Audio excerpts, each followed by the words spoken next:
The moment I walked through the front door of my uncle's house, I knew this wasn't the quiet family dinner Harvey had described over the phone. The dining room lights were dimmed like a boardroom. The long table was set with more chairs than I'd ever seen there before, and there was a folder thick with documents positioned at the head like a centerpiece.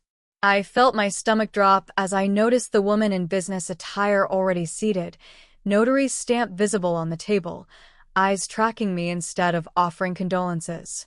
Uncle Harvey smiled like this was perfectly normal and said we just needed to discuss what's fair now that my parents were gone. I'm Tiffany, 29. I work as a financial analyst, and I've spent years reading the fine print on investment documents and trust agreements. I know an ambush when I see one. Still, nothing prepared me for the sight of 7 family members arranged around that table like a tribunal, or for Harvey's announcement that the notarized papers in front of me would correct the imbalance by redistributing my inheritance to extended family who deserved a share. He slid the agreement toward my seat. Harvey sat at the head of the table like a patriarch passing judgment, and my cousin stared at me as if I'd already stolen something that belonged to them. The notary explained in a rehearsed voice that all I had to do was sign and transfer most of what my parents left me for the sake of family unity. When I asked for time to review the documents with my own attorney, the atmosphere shifted. The sympathetic expressions vanished. They started talking about legal challenges, frozen assets, and how difficult they could make things if I chose to be unreasonable. My hands were shaking, but I could hear my father's calm voice in my head, reminding me exactly what he and my mom had planned for this moment. If you want to see how I turned their ambush into their worst nightmare, hit that subscribe button right now. Because what happened next proved my parents were right about everything. Let me take you back to where this all started. I pulled into Uncle Harvey's driveway 3 days after burying my parents, still wearing the same black dress I'd worn to select their caskets. He'd called that morning with a voice so gentle it almost sounded like the uncle I remembered from childhood before money ruined everything. "Come over tonight," he'd said. "You shouldn't be alone. I'll make your mom's pot roast recipe." The porch light was on, warm and inviting, and for half a second I let myself believe this might actually be about comfort. Then I opened the door and saw the dining room. 7 people sat around a table that usually held holiday dinners and birthday cakes. My cousin Derek was there with his wife. Aunt Patricia, who hadn't spoken to my mother in 5 years, occupied the chair closest to the kitchen. 2 cousins I barely recognized flanked the opposite side. And at the far end, next to Uncle Harvey's usual seat, sat a woman in a gray pantsuit with a leather portfolio open in front of her and a notary stamp catching the overhead light. No one was eating. There was no pot roast. There wasn't even a glass of water on the table. "Tiffany, sweetheart, come sit down." Harvey gestured to the emptied chair directly across from the woman in gray. "We've all been so worried about you." I stood frozen in the doorway, my purse still on my shoulder. The woman smiled without warmth and introduced herself as a notary public. Harvey cleared his throat and began talking about family, about fairness, about how my parents would have wanted everyone taken care of. He used the word "we" a lot, as if there was a collective decision already made, and I'd just arrived late to sign off on it. Derek slid the folder across the table toward me. Inside were documents with sticky tabs marking signature lines, page after page of legal language I recognized from my job reviewing investment portfolios. The terms jumped out at me: voluntary transfer, equitable distribution, 70% reallocation among extended family members. "This is just a formality," Harvey said, his voice still doing that gentle thing. "Your parents built something beautiful, and it should benefit the whole family, not just one person. We've already had an attorney review everything. All you need to do is sign." Patricia leaned forward, dabbing at dry eyes with a tissue. "Your mother would have wanted this, honey. She always talked about how important family was." My mother had spent the last 10 years of her life avoiding half the people in this room. I looked around the table, counting faces, counting the lies, counting the seconds until I could figure out how to leave without them physically blocking the door. My phone buzzed in my pocket. The text was from Marcus, my parents' estate attorney. I'm parked outside. Say the word. I looked back at Uncle Harvey and smiled for the first time since walking in. Before I sign anything, I said slowly, I think we should make this meeting official. I was 11 the first time I heard my parents fight about Uncle Harvey. Not yelling because they never yelled, but that low, intense conversation that happens in kitchens after kids are supposed to be asleep. My dad's voice came through the heating vent in my bedroom floor, tired and firm at the same time. He's your brother, Brenda, but we can't keep doing this. That's the third business loan we've co-signed, and he's defaulting again. My mom said something I couldn't hear, and then my dad replied, No. Not this time. We have Tiffany's college fund to think about. We have our own future to protect. At the time, I didn't understand what defaulting meant. I just knew Uncle Harvey drove a nicer car than we did and lived in a bigger house, even though my parents owned 2 dry cleaning businesses and worked 6 days a week. Harvey was always starting something new, a restaurant, a car dealership, a real estate venture with a partner who turned out to be imaginary. Each one was going to be the thing that changed everything, and each one collapsed within 2 years, leaving my parents to absorb the financial shrapnel. My dad would come home smelling like chemical solvents and sit at our kitchen table with spreadsheets, teaching me how compound interest worked using my allowance, as an example. You save $10 a week, he'd say, and in 10 years you'll have enough for a decent car. You spend $10 a week on things that don't matter, and in 10 years you'll still be asking someone else for a ride. My mom was the one who taught me to read contracts. She'd started both dry cleaning businesses from nothing, negotiating every lease and vendor agreement herself. Never sign anything you don't understand, she'd tell me while reviewing invoices at the dining room table. And never let anyone rush you into a decision, especially family. Harvey, meanwhile, was a masterclass in blame displacement. When the restaurant failed, it was his chef's fault. When the dealership went under, the economy had conspired against him. When the real estate scheme collapsed, it was my father's fault for not investing more money at the critical moment. I watched him show up at our house on Christmas Eve once, not with presents but with another pitch, another opportunity that just needed one more influx of capital to turn the corner. My dad said no that night, standing in our small living room with the department store Christmas tree behind him, and Harvey called him selfish in front of me. Called my mother controlling. Said they'd regret not believing in family when his ship finally came in. The ship never came in. Harvey filed for bankruptcy twice before I graduated high school. My parents paid off their businesses completely and started investing in rental properties. They drove the same modest cars for 15 years and retired early.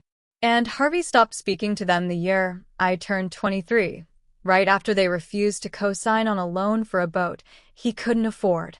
The call came on a Tuesday morning while I was in a meeting about quarterly projections. My phone lit up with a number I didn't recognize, and something in my chest told me to answer it anyway. I excused myself and stepped into the hallway, still holding my coffee, still believing my biggest problem that day was a client's unrealistic ROI expectations. The state trooper's voice was professionally sympathetic in that way that means he's made this call before. There had been an accident on Highway 101 just after dawn. A truck had crossed the median in heavy fog. My father had been driving. My mother had been in the passenger seat. Neither of them suffered, he assured me, as if that made the fact that they were both gone any easier to process. I don't remember driving to the hospital. I don't remember calling my boss or canceling my afternoon meetings. I remember standing in a corridor that smelled like disinfectant and watching a nurse hand me a plastic bag containing my mother's wedding ring and my father's wallet, still holding the Costco receipt from their shopping trip the day before. Marcus Chun, their estate attorney, called me that evening. He'd already heard the news through some professional channel I didn't understand. He asked if I could come to his office the next day, and something about the gentleness in his request made me realize this wasn't just a courtesy call. His office was in a building downtown with too much marble and too much silence. Marcus was younger than I expected, maybe 40, with kind eyes and the careful manner of someone who deals with grief professionally. He offered me tea I didn't drink and opened a file that had my parents' names on the tab. "Your parents updated their estate plan 8 months ago," he said, arranging papers in front of me. They were very specific about their wishes and very specific about potential challenges they anticipated. He slid a letter across the desk. My mother's handwriting, my father's signature at the bottom. It was dated from last January, right after Harvey had shown up at their door on New Year's Day asking to borrow $50,000 to save his house from foreclosure. They'd said no. Harvey hadn't spoken to them since. The letter explained everything. How they'd built their wealth slowly and deliberately. How they wanted me to have the security they'd never had growing up. And then, in my mother's precise script, "We know Harvey will come looking the moment we're gone. He's always seen our success as something stolen from him rather than something we earned. Protect yourself, Tiffany. Protect what we built. Marcus has our full confidence and our instructions." Marcus watched me read it twice. "They anticipated your uncle would try something," he said quietly. "They wanted you prepared. They wanted you protected. And they gave me very clear instructions about how to handle any interference." I folded the letter and put it in my purse, next to the plastic bag with my mother's ring. "How long do we have before he makes his move?" Marcus checked his watch with a sad smile. "He called my office this morning, 3 hours after the accident was reported. He wanted to know how quickly the estate could be settled and whether there were any provisions for extended family." "What did you tell him?" "That I represent your interests, not his. And that any communication regarding the estate should go through proper legal channels."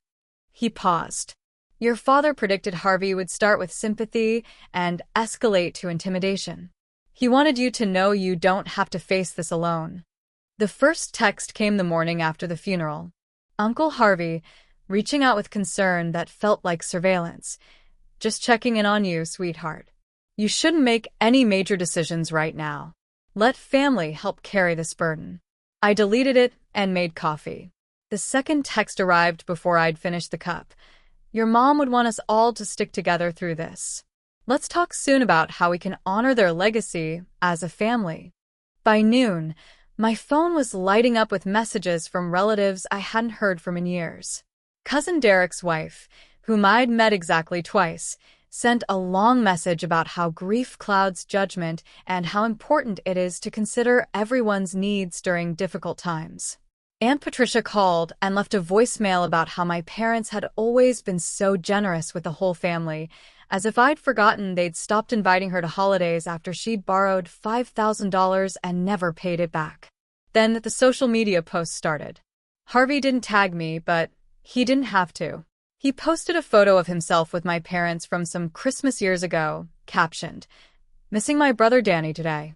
He always believed family takes care of family. Some of us still do." 47 people liked it. 12 commented about what a good man he was. The next day, he shared an article about estate disputes tearing families apart, with commentary about how sad it is when one person's selfishness destroys decades of relationships. My second cousin, whom I'd last seen at a wedding in 2015, commented, "Some people forget where they came from." My phone rang constantly. A distant uncle I barely knew called to tell me that my parents had always helped him when he was struggling, and didn't I think they'd want that generosity to continue? An old family friend reached out to say she'd heard I was going through a difficult time, and maybe I should consider therapy to deal with my obvious attachment to material things. The messages got less subtle as the week went on. Derek texted, "People are talking, Tiff. You're making the family look bad. Just meet with us. It's not that complicated." Harvey's wife, Diane, who'd never sent me a birthday card in my life, left a voicemail about how disappointing my behavior was and how my mother would be ashamed of my selfishness. The breaking point came when I logged into Facebook and saw that Harvey had posted another photo, this time of my parents' house, with the caption, "Drove by today. Hard to believe some people think they deserve all of this while the rest of us struggle. Danny and Brenda raised their daughter better than this. I hope." I screenshotted everything. Every text, every post, every voicemail. Marcus had told me to document everything, and I was building a file that grew thicker by the day. But the worst part wasn't the manipulation or the public shaming. The worst part was opening my email and seeing that 17 extended family members had received a group message from Harvey outlining his concerns about my mental state and my refusal to engage in reasonable conversation about fair distribution. He was building a narrative, and I was the villain in his story. The problem was, he'd forgotten that I'd learned from my parents how to keep records, how to stay calm, and how to let someone dig their own grave while smiling for the camera. I looked around Uncle Harvey's dining room table one more time, meeting each set of eyes that had been judging me since I walked in. The notary had her pen ready. Derek had his arms crossed like a bouncer. Aunt Patricia was still dabbing at tears that hadn't actually fallen.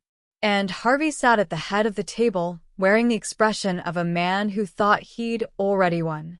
"Before I sign anything," I said slowly, pulling my phone from my pocket, "I think we should make this meeting official." Harvey's smile tightened. "It is official, sweetheart. That's why we have a notary present." Right. "But if we're having a legal discussion about my parents' estate, then my legal representation should probably be here too." I typed a single word into my phone.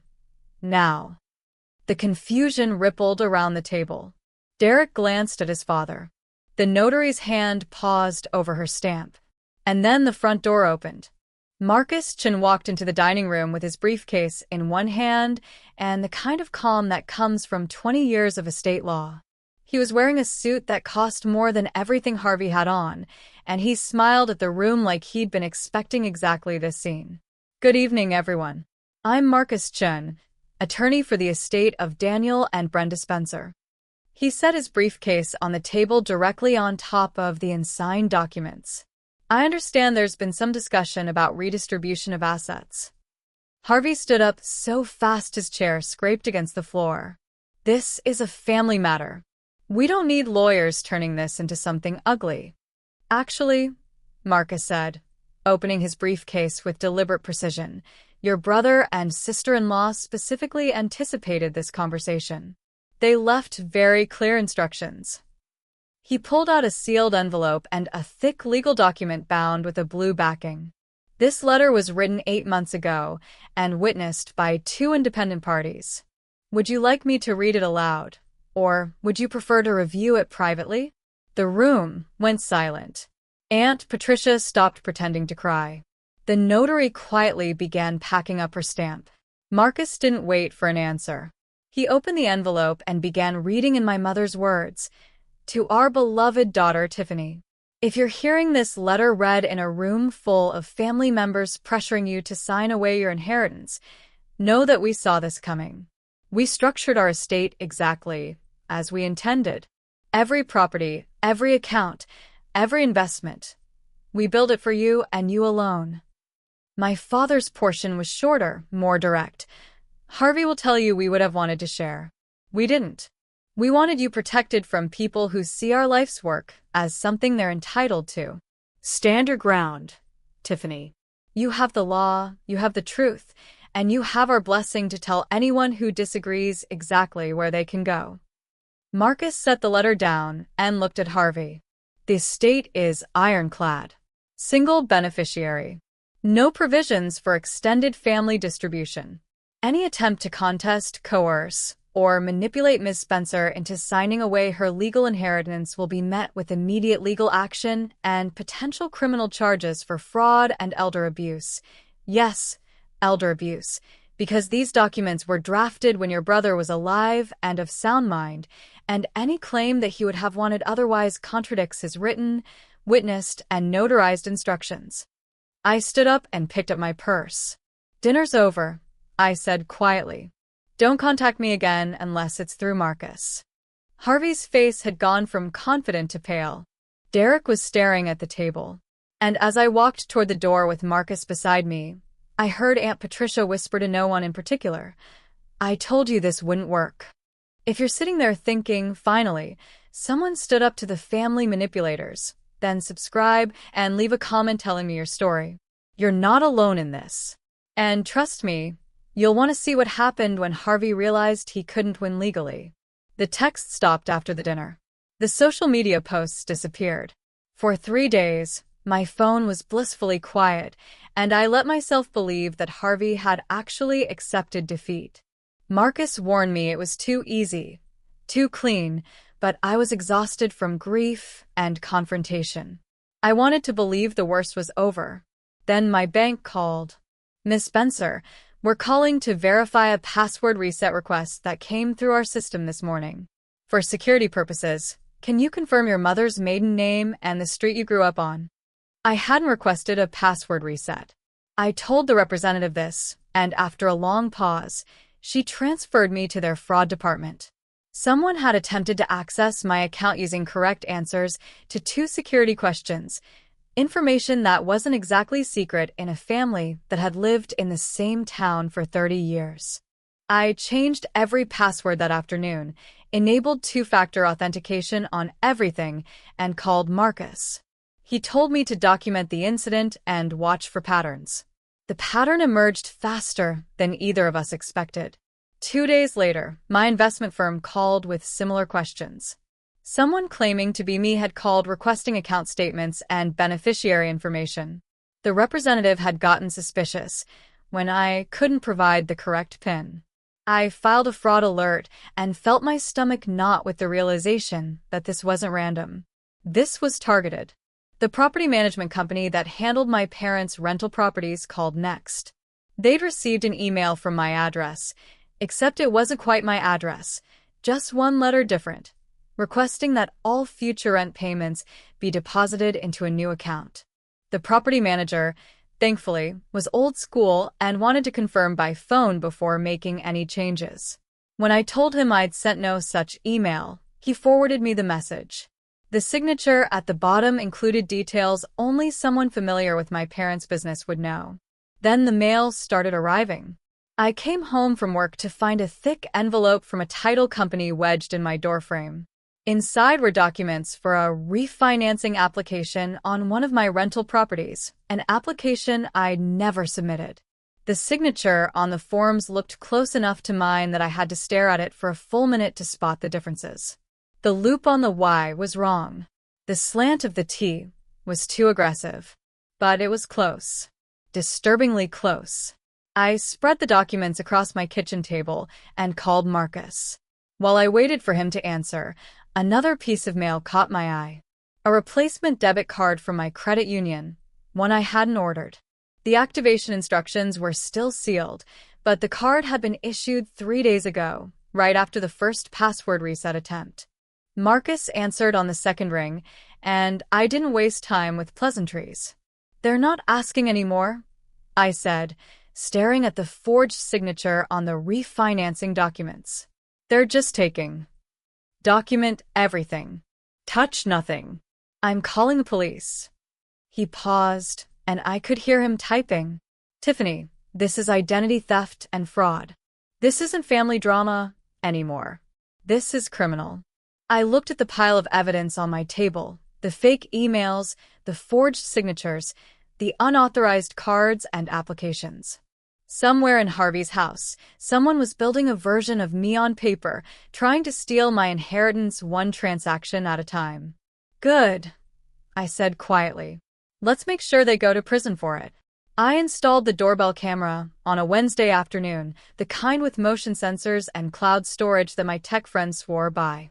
Marcus had suggested it after the forged documents appeared, along with a camera covering the side of the house where my mailbox sat. "If they're intercepting your mail," he'd said, "we need proof." I didn't expect the proof to arrive so quickly. Thursday morning at 6:47 a.m., my phone buzzed with a motion alert while I was making coffee. I almost ignored it, assuming it was a delivery driver or a neighbor walking their dog.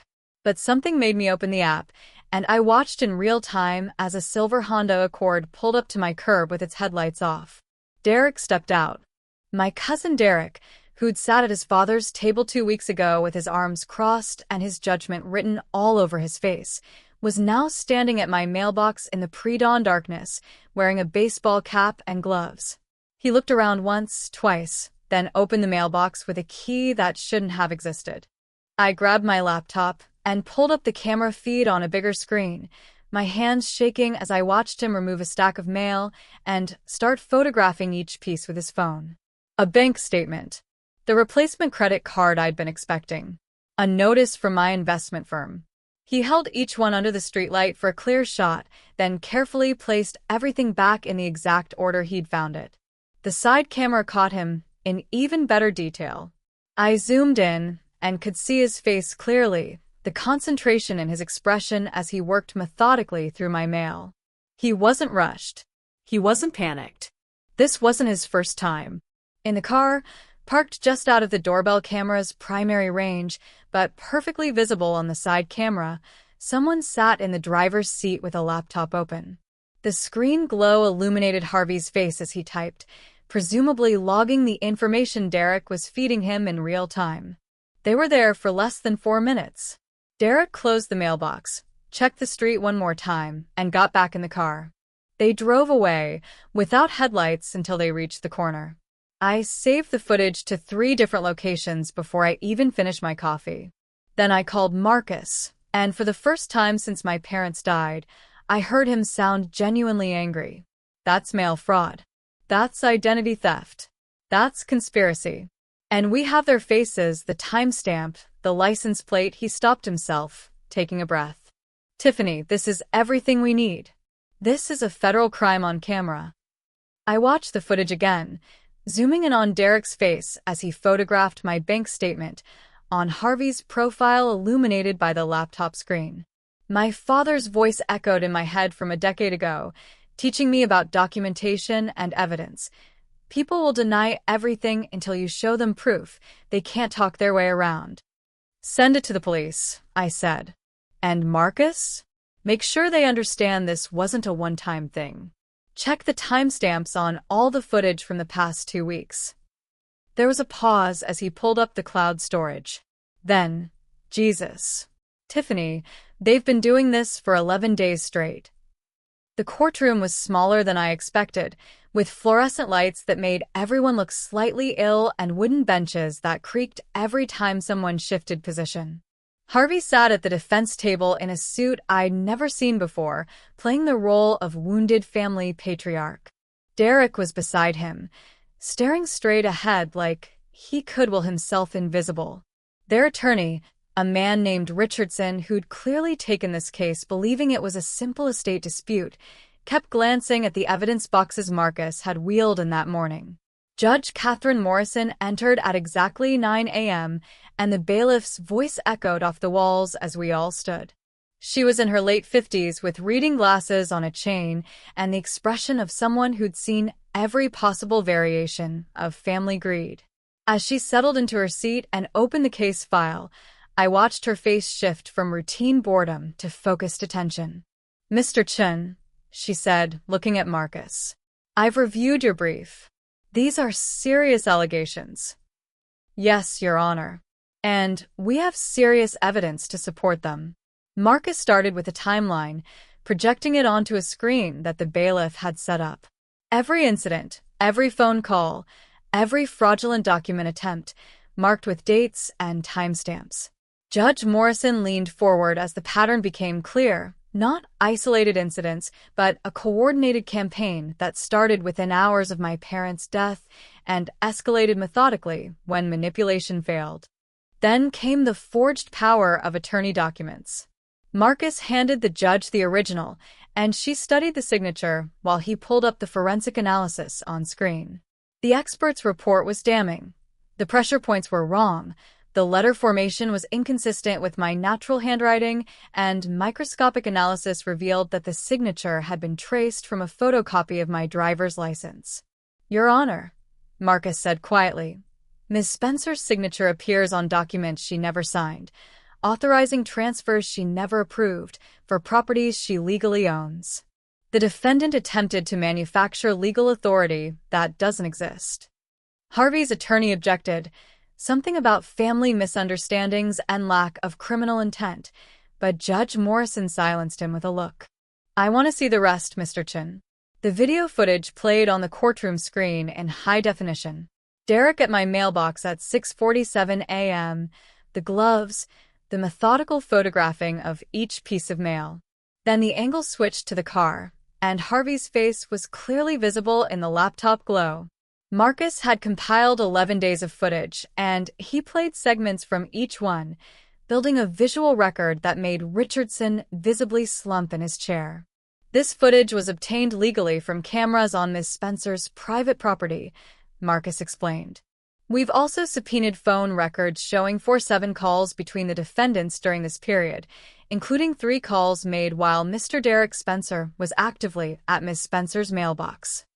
Judge Morrison removed her glasses and rubbed her eyes. When she looked up, her expression had shifted from skeptical to something close to disgust. Mr. Richardson, does your client have any explanation for why his son is on camera committing mail fraud while he sits in a vehicle with what appears to be stolen financial information on a laptop screen? Richardson whispered urgently with Harvey, whose confident expression had finally cracked. Your Honor, my client maintains this was a misunderstanding about family obligations. A misunderstanding? The judge's voice cut through the courtroom. I'm looking at 11 days of premeditated mail theft, forged legal documents, and what appears to be systematic identity fraud. This isn't a misunderstanding, counselor. This is a crime spree. She looked at me directly for the first time.